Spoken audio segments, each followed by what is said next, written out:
Hey there, it's Nate Wenzel with the Nathan Wenzel team here at Howard Hanna, and just wanted to go over some of the awesome outdoor projects that you can do to boost your curb appeal.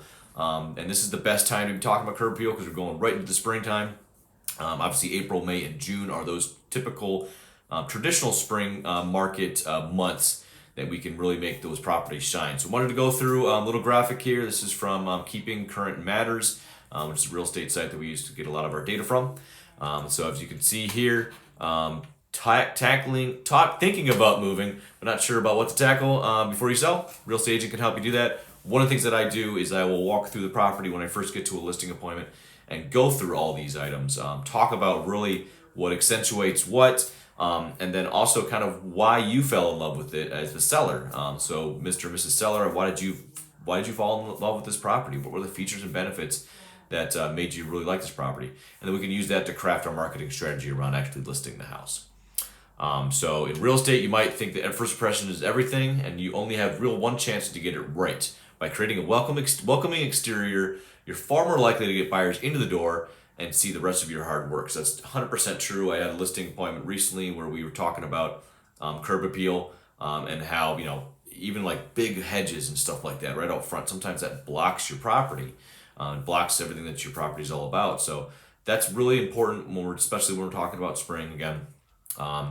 Another good, cool little tip in here are things that will give you a good return on your investment that are exterior features. So obviously standard lawn care service. So making sure your yard is beautiful. So making sure that you have it, nice and clean. Go out there, get the grass all good to go. Make sure that you're keeping up on that grass, especially when you're showing the property in that week that we're showing that property, the first week at least. Overall landscaping upgrades. You're going to get 100% return on your investment there. So 100% return on investment, basically going out there, putting out mulch, planting some flowers, making sure if it's in the fall time, you're putting mums outside. Make it real seasonal as far as how you're presenting your property when you're first walking up. Outdoor kitchen, 100% return on investment. People love those outdoor kitchens these days. I know I have a huge patio in my backyard. I spent the majority of the summer and the spring out there. Love it, and love being able to entertain and just kind of be outside and enjoy those beautiful Rochester summers that we get. Not a lot of places get to enjoy that. That is the kitchen upgrade. Outdoor patio, so 95% of return on your investment. And I think that's basically mainly towards like if you're repairing a patio or putting a new patio in. I still think that if you're putting that new extra living space out there, that you're going to get a little bit, at least 100% return on your investment there with that.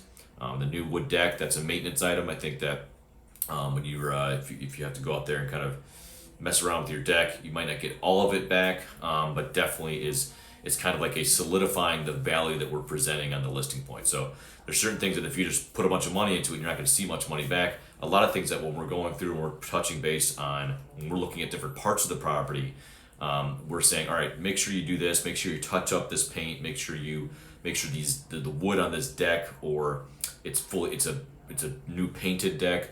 Those maintenance items are important because whatever price point we put on the property, that's going to be, again, solidifying that price point that when the person comes in there, when the new buyer comes in there, they are going to have perceptions that this is a really well taken care of house. So those are super important there.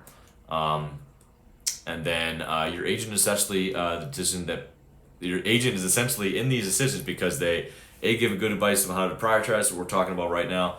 Finding small wins that are easy to do but have a big impact. Again, these small little detail items, things, you may not be able to see them, but you're going to experience them when you're walking through the property.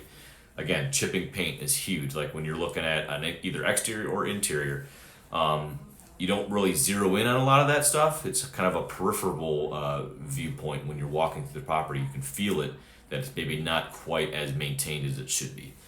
And then share what's most important to buyers in your area. That's what we're doing right now, highlighting the updates you can make on your listing. That's what I do all the time. We walk through. We have on-site stager as well that will help us with that too.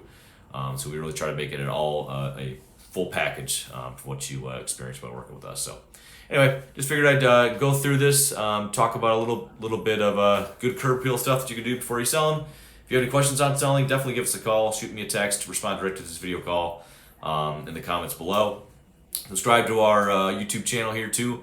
We have all of our various social media accounts, Facebook, Instagram. We can see all kinds of fun stuff that we put up there, real estate blog stuff. And obviously we'd love to work with you. So thanks so much for the opportunity. Make it a great day. We're never too busy for any of those referrals. And thanks again. Have a great week. Bye.